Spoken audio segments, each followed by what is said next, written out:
All right. That was a beautiful, beautiful message, and it ties into what I want to talk about today. She in her closing remarks, she said, "Do something."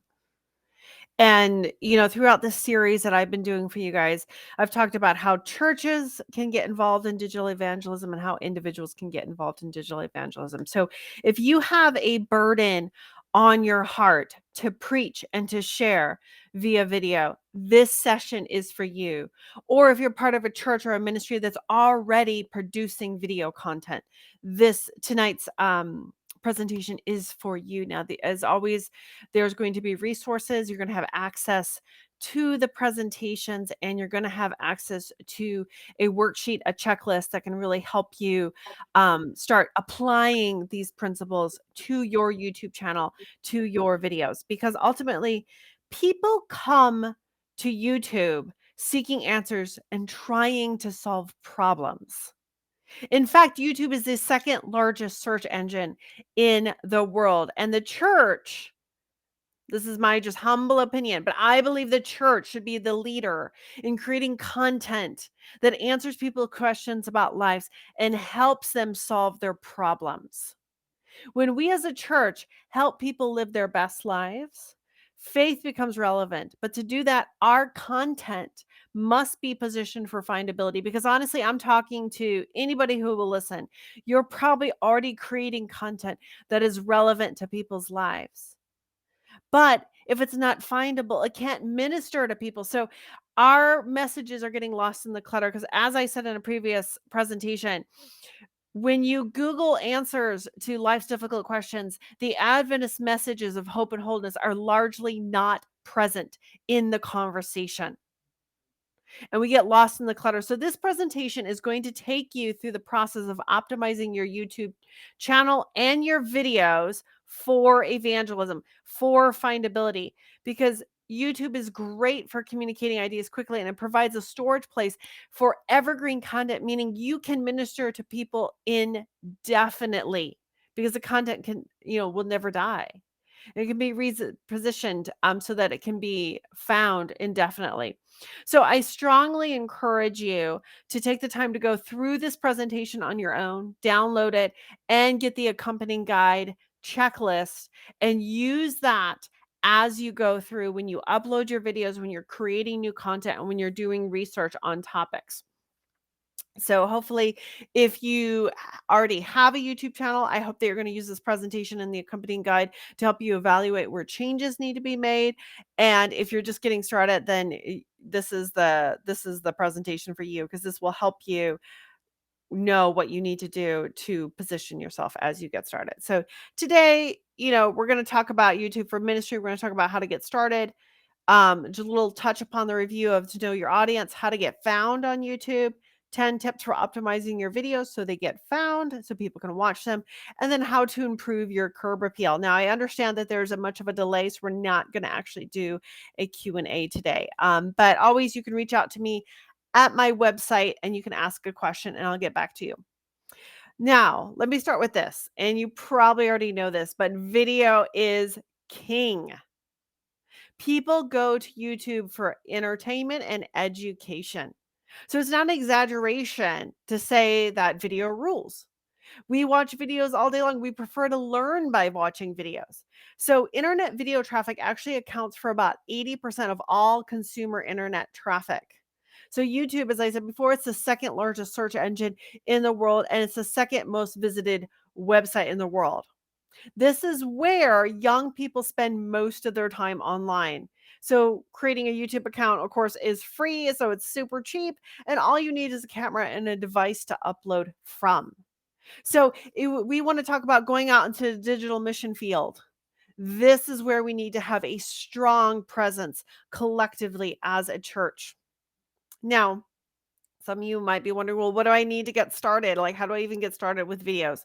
So the number one skill that you need for YouTube is communication. So since YouTube is largely a place where people come to learn, you need to be able to communicate an idea clearly and effectively as possible. So remember, people are seeking answers. So that means content is more valuable to the viewer than great lighting or even video quality. So, but what I'm saying is don't ignore those things.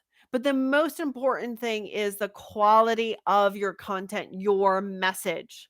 And it's okay to learn as you go. Oftentimes, when you look at great YouTubers or whatever and influencers, go back to their very first videos, where they began, and then see where they are now. You see a huge change in difference, a huge change in growth. It's okay to learn as you grow and adjust and adapt, but don't let your current skill hold you back from sharing the gospel and Christ's teachings. Because remember, God will equip the willing. So as you go, learn as you go, but just start preaching the message.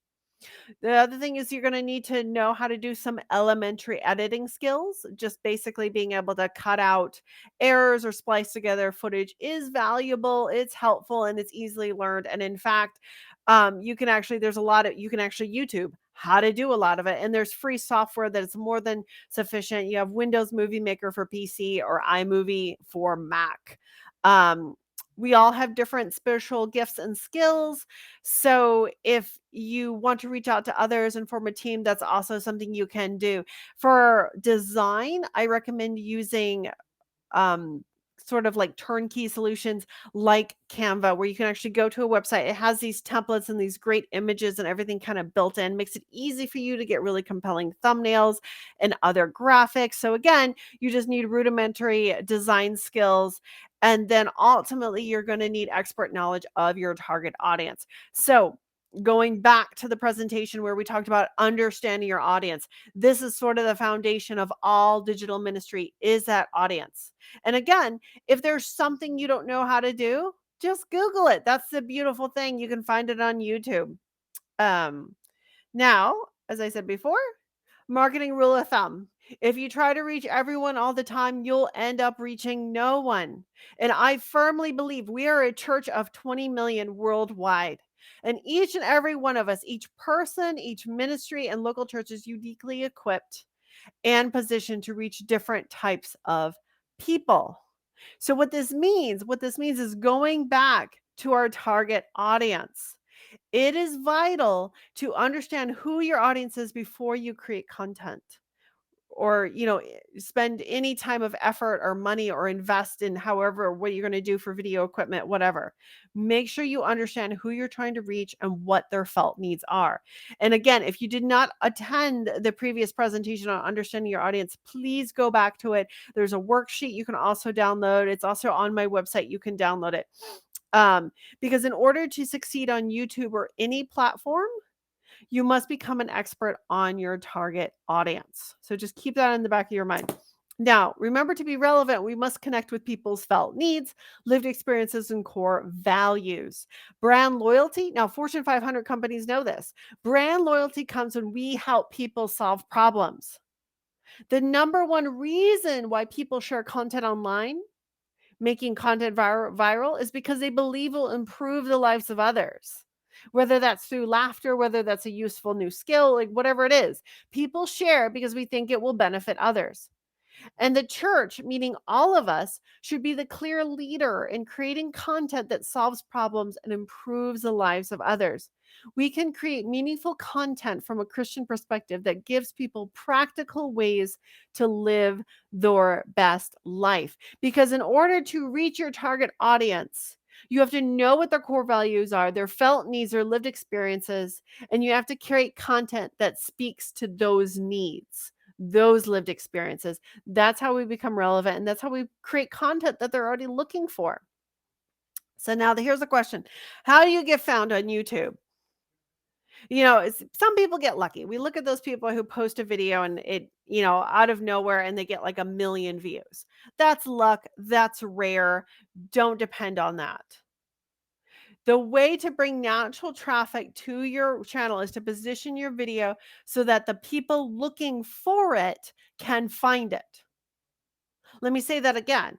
You want to position your video so that the people looking for that content, meaning this is predicated on the fact that you created content that people would be looking for, so the people looking for your content can find it. And this process is called search engine optimization. You might hear me say SEO. It's just the shortened version of it. And the same basic steps can be used for any digital platform. So we're going to talk about How do we create content that is findable? So again, we touched on this. You're going to hear me keep harping on this. You have to begin with the felt needs of your target audience. This is a biblical model. Because remember, what did Jesus do? He sought first to meet people where they are with their felt need, whether it was spiritual, physical, emotional, whatever it was. And then he bid them come and follow. And we know that YouTube is most often used as a search engine. So you can find content, write content, and curate content related to top YouTube searches that would be relevant for your target audience. So, in other words, make your target audience's felt needs your priority and inspiration. Frame your post to pique curiosity to answer those people's questions, addressing their deepest longings. You can get top search data from any search engine, YouTube, and even other social media websites and trend tracking websites. Try it. Just go to YouTube. You can even do it now on your phone while you're listening to this or another device. Go to YouTube, go to Google, start typing a question, and let this search engine auto finish. The top results actually represent the most popular search query. So, in other words, you will see what large numbers of people are searching for online. So, not only does it give you a sneak peek into their needs, their worries, their nagging questions, and often hidden yearnings, this is how you listen. It also gives you the exact language that they're using. Because many of you are already creating sermons and video content that already addresses the felt needs of people. So you can use these same techniques to retitle a video and position it for evergreen value, meaning it will be findable for those who are searching for it. It's a very easy concept at the end of the day. You can then make a list of key phrases, focusing primarily on the strongest and niche topics related to the needs of your target audience. So this is your research. You're seeing how people are searching for and what they're searching for. Now, this is very important. If this is the only thing you take away from this presentation, you have learned something incredibly valuable. It's just like reflective listening. You want to mirror the seeker's language back at them.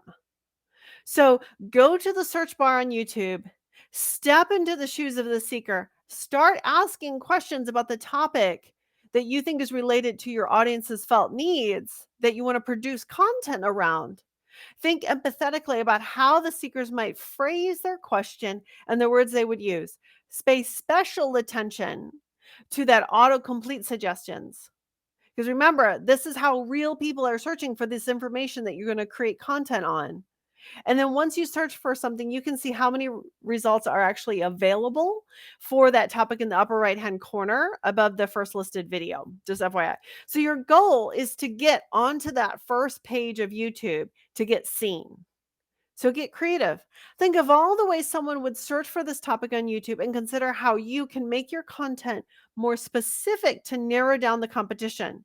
Record the results word for word on your key phrases list. So this is your research. And again, reflective listening, you're going to use their own words back at them. So when they go to search on this topic, your video is going to pop up with the exact same language they're using.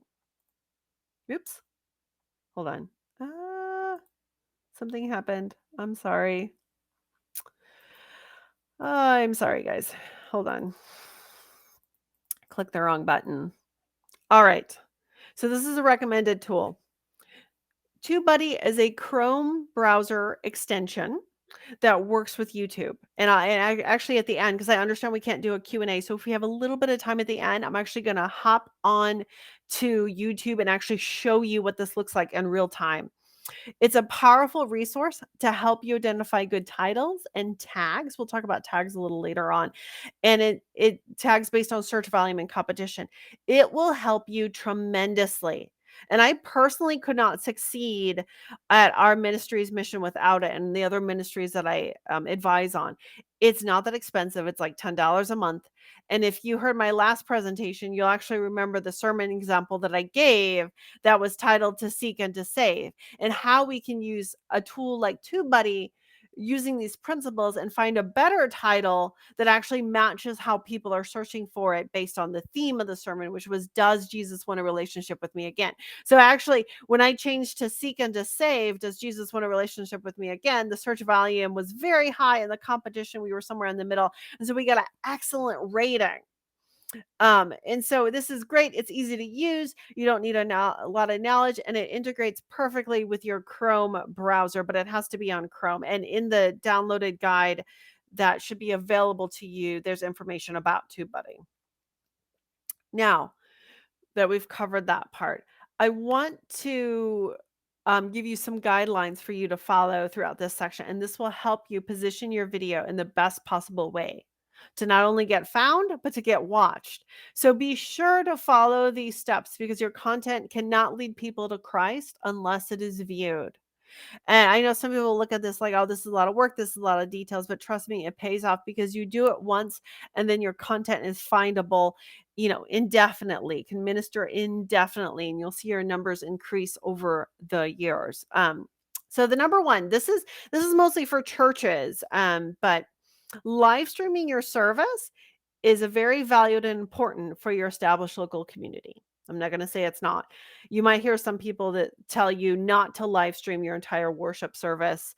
I disagree with that. I think you should. Your local community who's already established wants to see the entire church service. But however, I want you to ask yourself, does everything included in your service have value to outsiders? And does it have value in the future? Like your announcements, for example.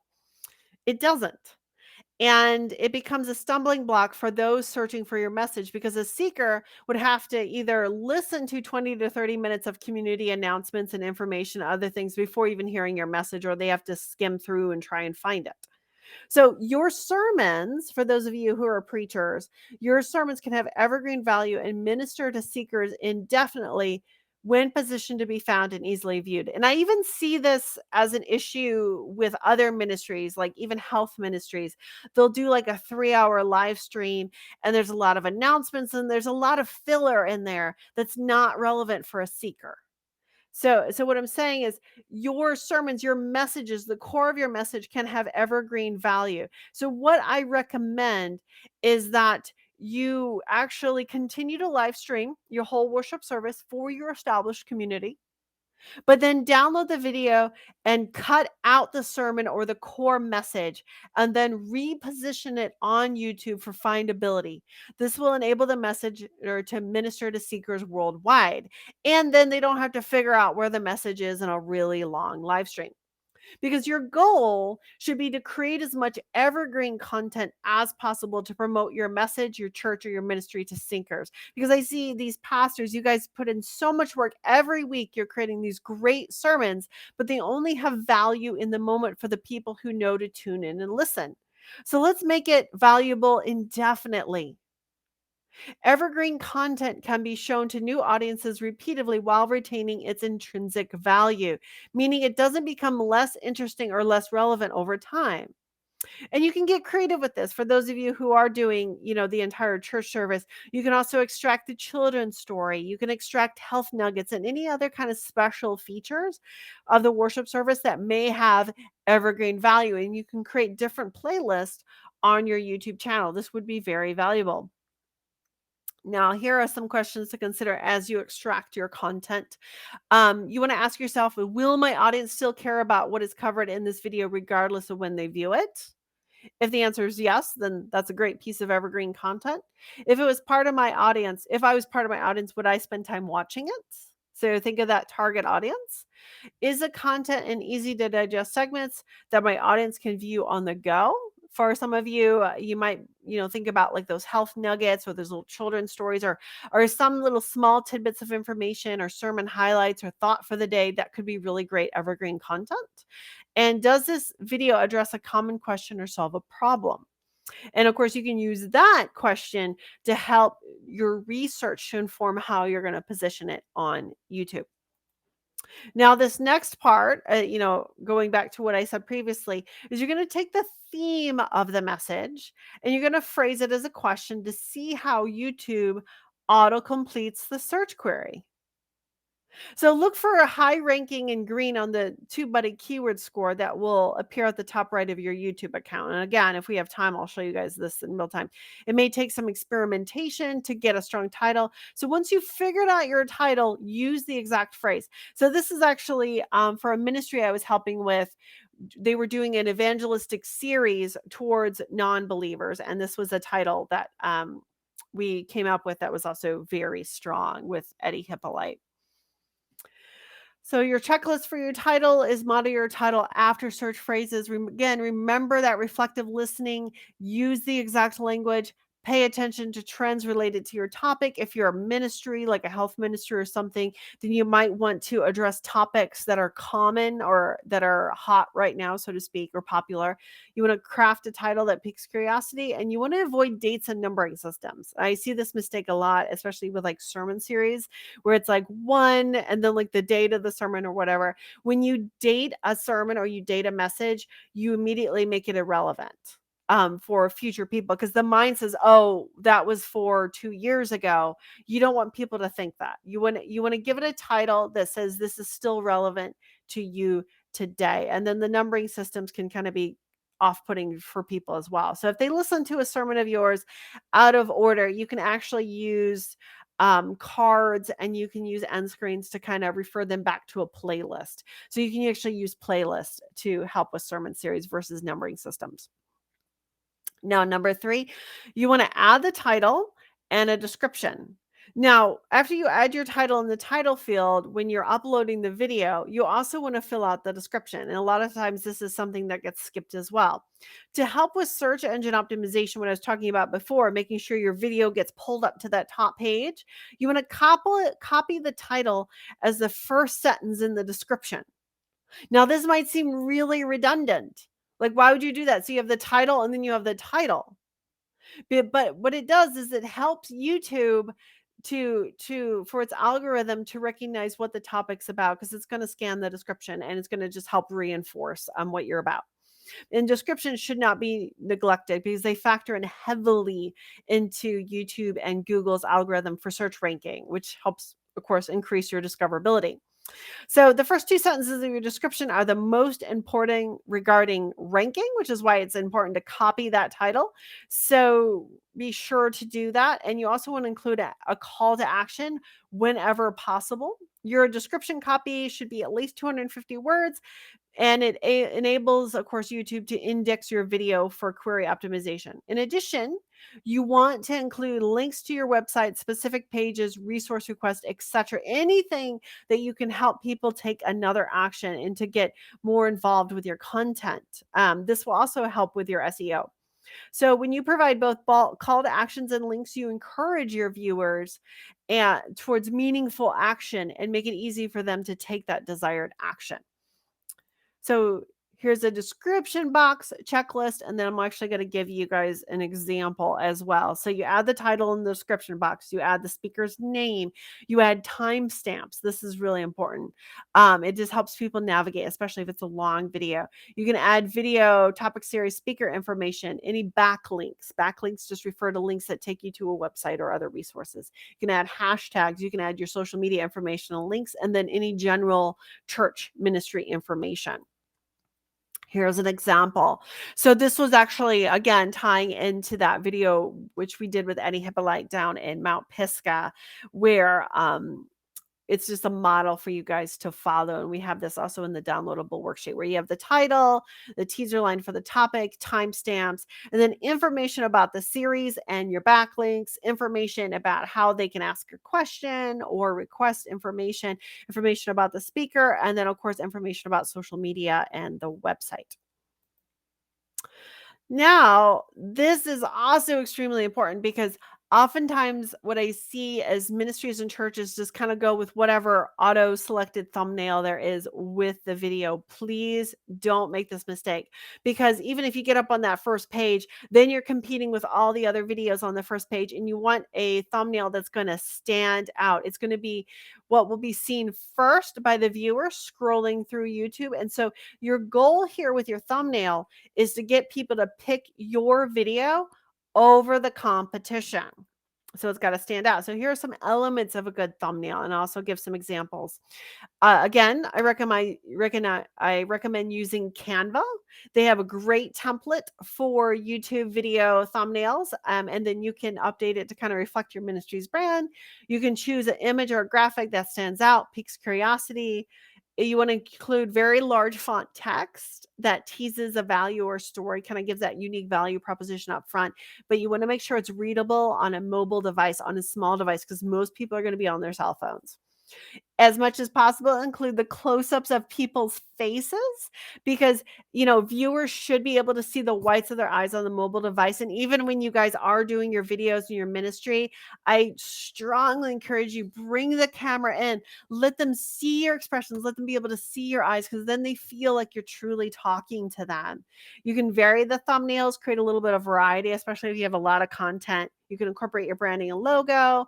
You want to make sure that your thumbnail is easy to understand on a small screen, and then you can add a little contrast, push the saturation and the sharpness.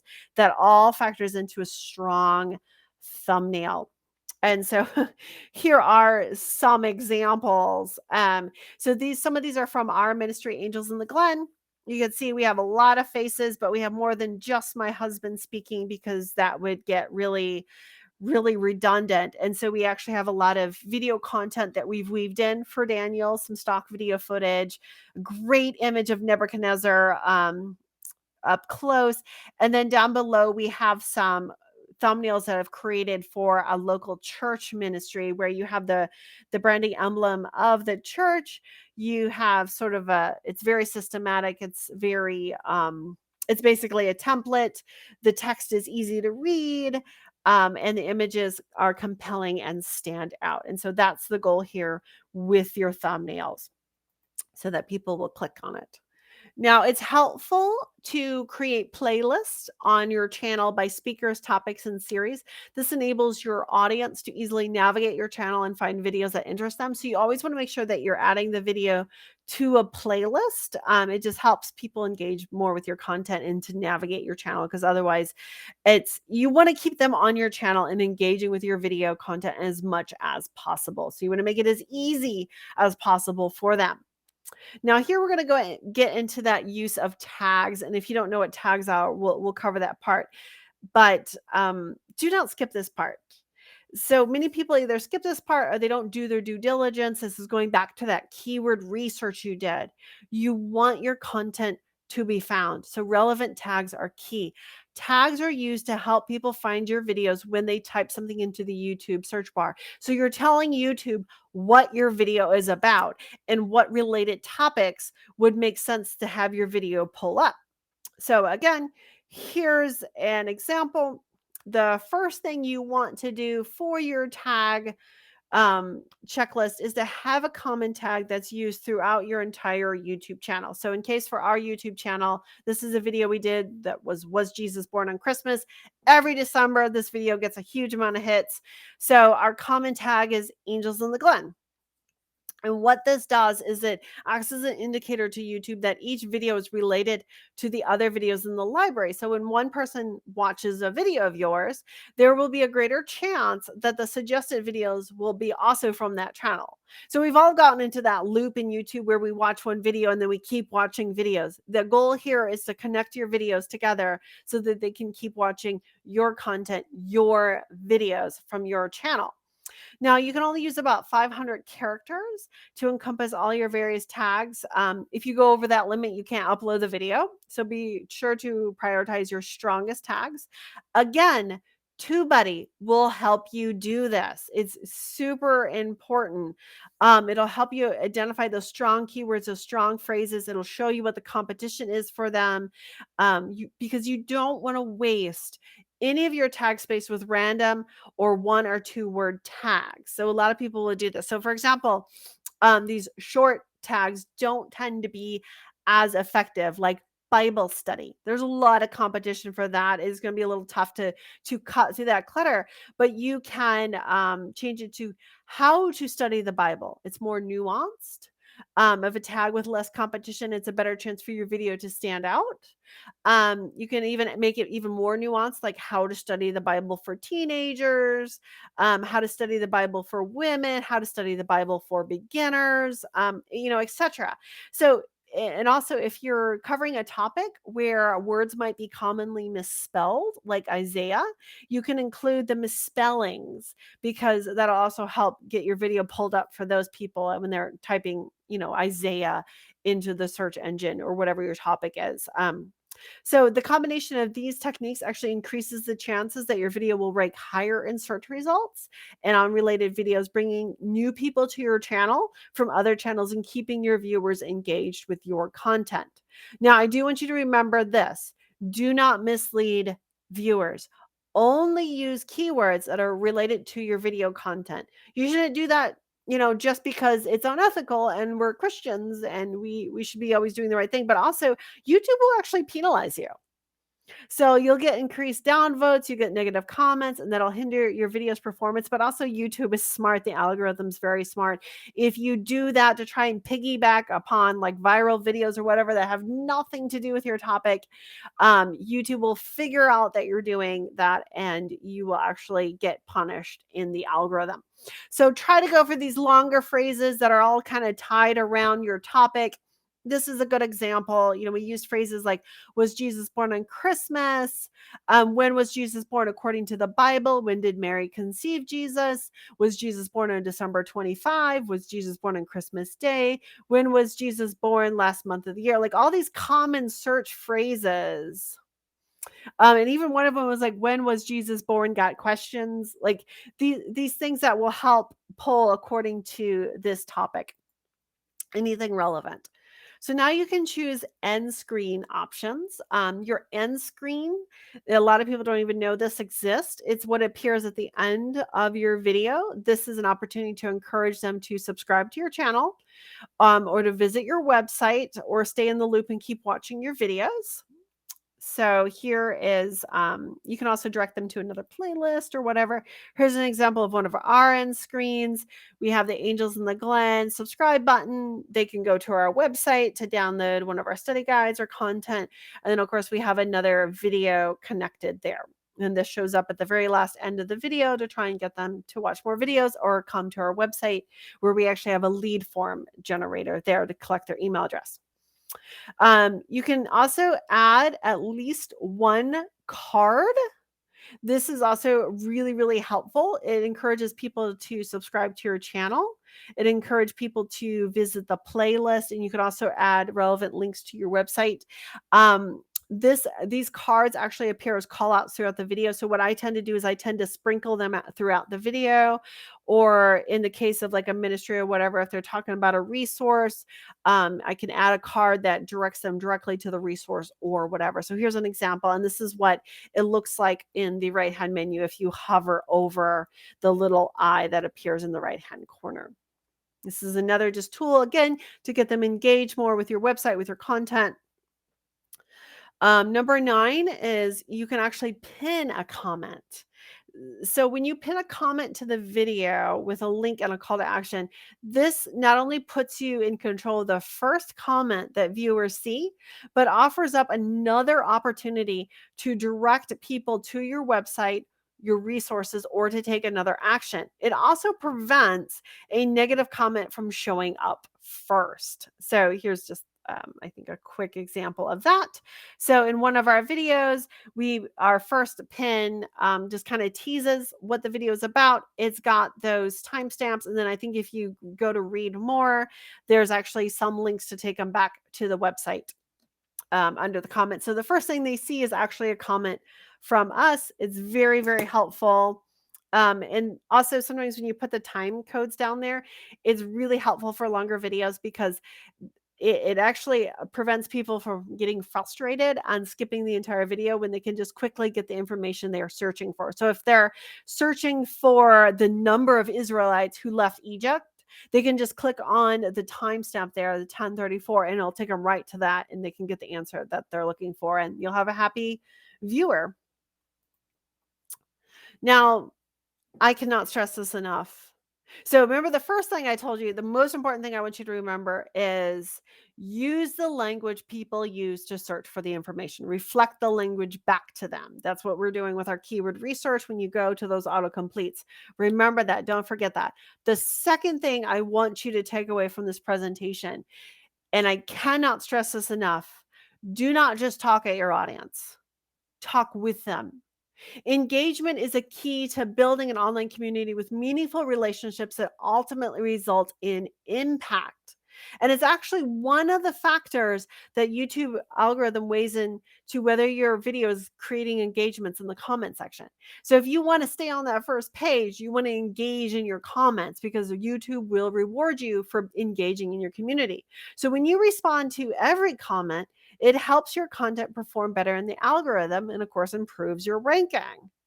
So, therefore, if someone takes the time to engage with your content, good or bad, take the time to respond and let them know that they are valued. So, treat each comment as if you're talking to an in-person, as if you're in an in-person conversation. Because remember, every opportunity to connect is an opportunity to advance the kingdom of God.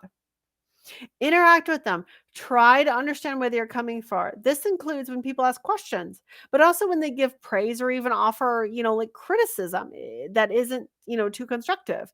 Remember that on the other end, that the comment of that comment is a real life human being, that Christ died for. Ask God to give you wisdom on how to best respond to their comments. This is a huge opportunity for ministry that must not be overlooked, and most ministries don't even do this at all.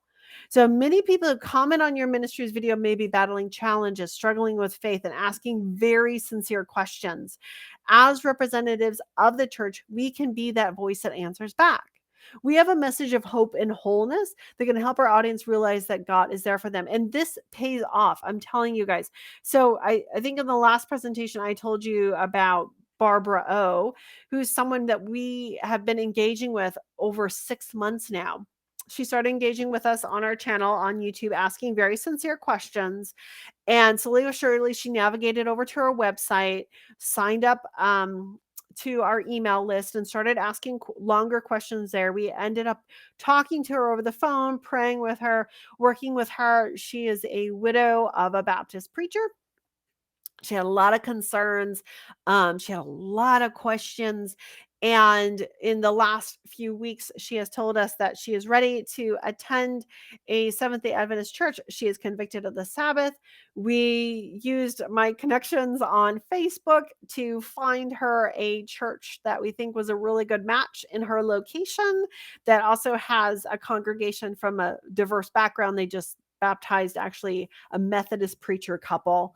They went and they visited her. Now she's asking us for resources on, Adventist diet and healthy living. And so we are just with her along the process, constantly engaging with her. It takes a lot of work, but this is where hearts are converted, is in these relationships that you're building, in this response, in this engagement portion of your ministry. And we have many more stories like hers, but she's the one that's currently on my heart because she just emailed us again today. So here are some tips for growing community. Heart your comments as much as possible, unless it's like something negative.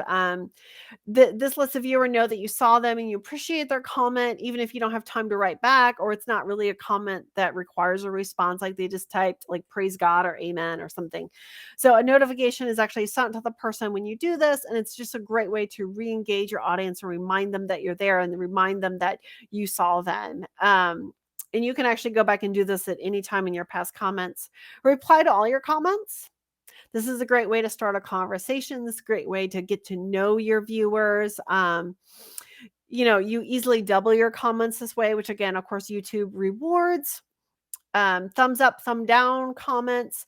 This is, like every positive comment, you can thumb down every negative comment. This helps curate the positive comments toward the top and re-engages your audience again. If, as much as possible, if somebody's asking a question or they love your content, take that as an opportunity to invite people to your website, and make sure you have a mechanism to collect emails on your website so you can follow up directly with subscribers later. This is also a step in the equation that a lot of people miss, where they have no mechanism for collecting emails. So the only way they can engage their audience is on YouTube. We've actually set up a loop for our ministry where we can also email them and communicate with them in other ways.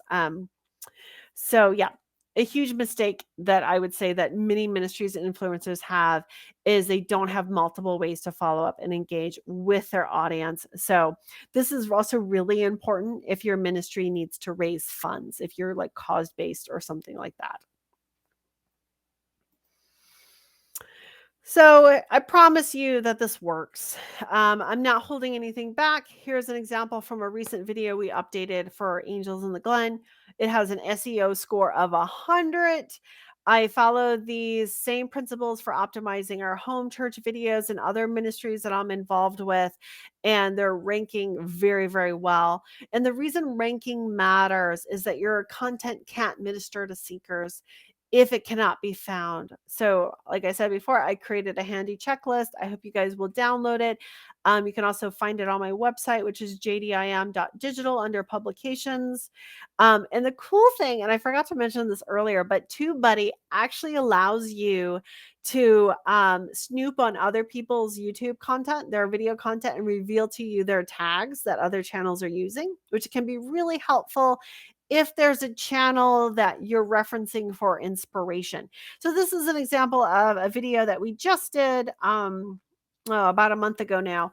And just how it ranks. We did all the best practices. TubeBuddy makes sure to let you know whether or not you're doing the best practices. It's very helpful to just make sure you're getting up there. And I think this video now has like 1,500 views or maybe 2,000 views. So it's doing very well. We have over 10,000 subscribers now, and I think we're going to be approaching 1 million views soon, which for big channels, 1 million views isn't a big deal if you're part of a big corporation or whatever. But if you're a small ministry or a local church, that it's a big deal. You know, with my husband and I, we're just a small ministry. So that's a really good metric to strive for the smaller ministries. Because if every Adventist church, so my dream is that if every Adventist church had a YouTube channel that had 1 million views, we would be present in the conversation. We would be really having an impact on people's lives when they go to YouTube to search for those answers. Now, I want to close with giving you a few tips for optimizing your channel so that when people visit your channel, they'll want to stay. So check it out, maybe ultimately subscribe, return again and again. So think of this as how to improve your digital curb appeal on your channel. So number one thing, upload a profile image that can be easily understood and seen. So in this case, this is a local church. It's actually a very small church, has about 100 members, but 700 subscribers online because they started using these principles. They have an emblem that they use, but you can also just use the flame for the Seventh-day Adventist Church. But they have a little emblem that they use that actually shows up really nicely on a phone. Design a channel header image that is high res and eye catching. Oftentimes I look at churches and they have really pixelated, like bad photos and stuff at that header image. Again, your channel header is a way to catch people's attention. You want something that's going to pop. It's found at the very top of your channel, and it's an opportunity for you to set your brand apart from the other channels. So your brand actually helps communicate the greater perceived value of your channel, why they should subscribe, why they should engage in your content. So you want to make sure that your branded look is professional, it's clean, it's modern. You can even include your upload schedule in your header and use graphics and text to communicate what the channel is about. Here are some really great examples. I like Justin Koo's channel header. It's pretty cool. And then there's just some other examples where you have sort of that tagline to let people know what the channel is about. And I've also seen a lot of video influencers actually have their upload schedule in the channel header as well. Again, Canva has templates for this that are very helpful. Saves you a lot of time. I see this often with churches that they have not even touched the description section of their channel. So under about, make sure you fill out the description section before subscribing to your channel. Most people will visit the channel page to get a bird's eye view of what to expect from you. It is the number one place where people will decide whether or not to subscribe to your channel, and therefore requires careful thought. So here again, we have a church example. This is a little bit about the church, their posting schedule, and their tagline.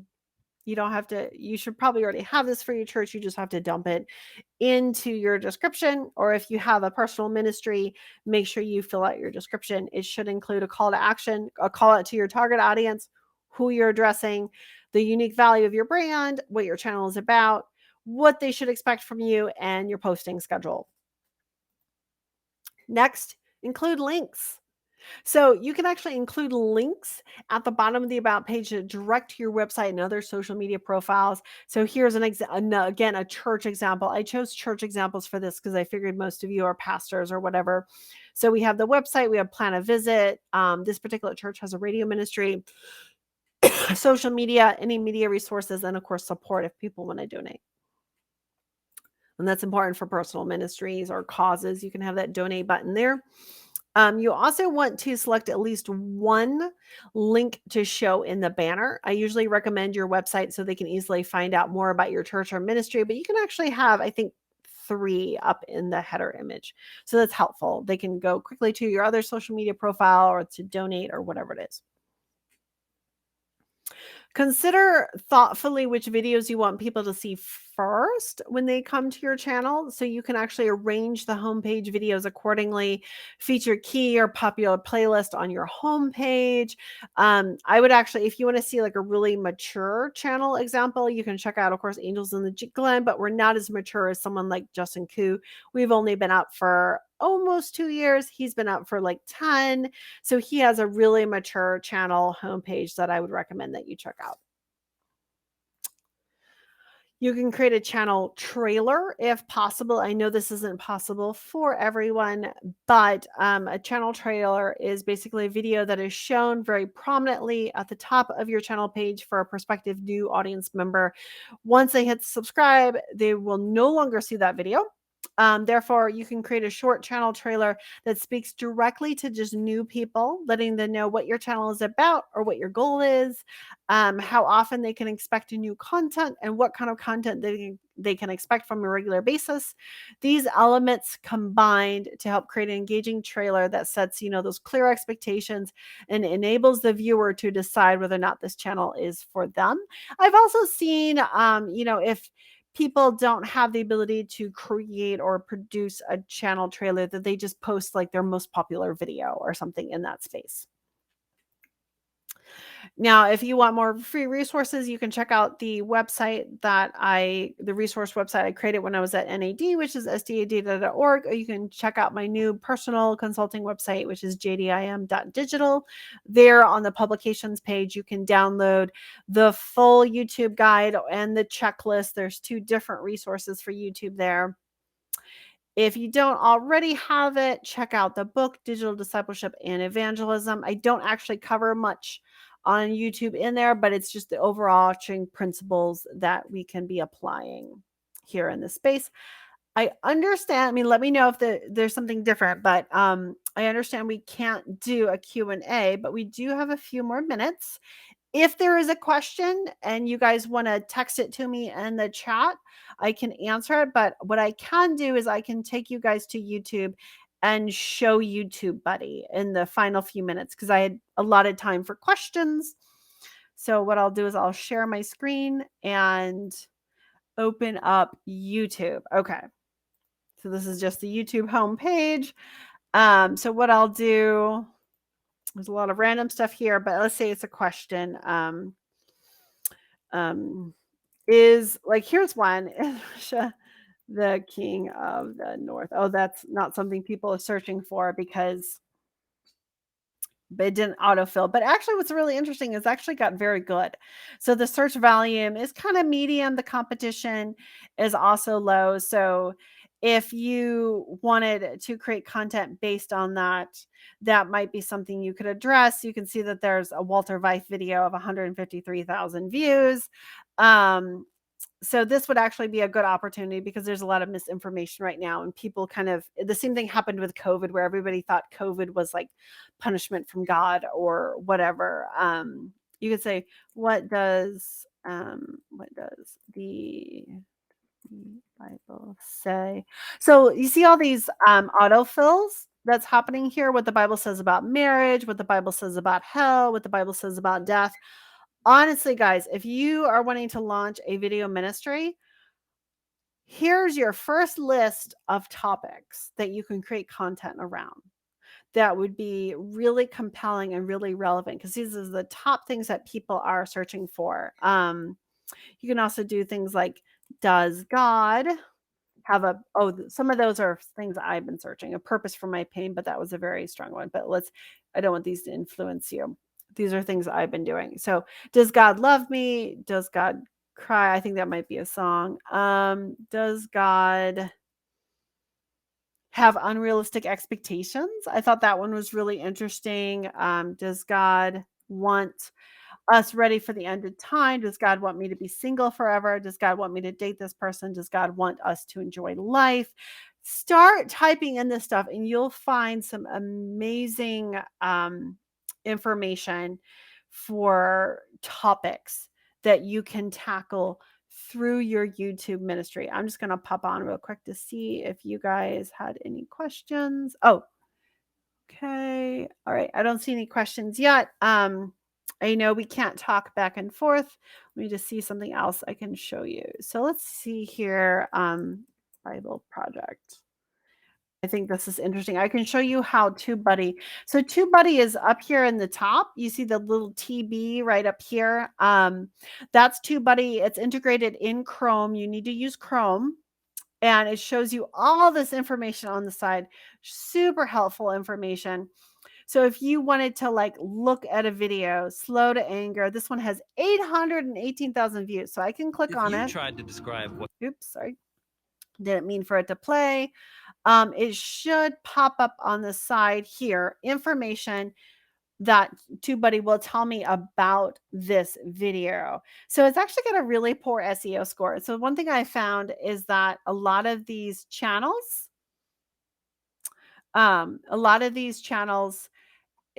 when they've gone so big, they stop doing all the best practices. But if you're just getting started, you need to make sure you're doing all the best practices. But you can see what they've done, what they haven't done, and they actually have no tags. So this is actually not a good example. But this is how you can kind of snoop on other videos to see what they're doing. I've noticed that once channels get really big, they get rather sloppy with a lot of this information. So just a couple of things I wanted to show you with Tubebuddy.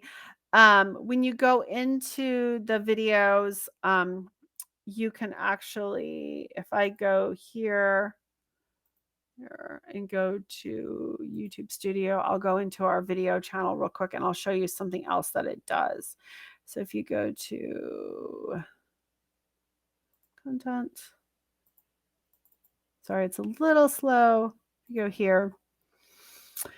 So Tubebuddy also shows up in the upload, and what it does is it'll show up here and it'll give you recommendations for those tags. So if you're not sure, you're new at this and you're not sure what tags to use or how to do the research, Tubebuddy is a really great tool for that. And then here's the thing is once you have your tags chosen, like we chose for this particular video, it'll show you your ranking in green. So we have several that are on the front page. So that's pretty cool.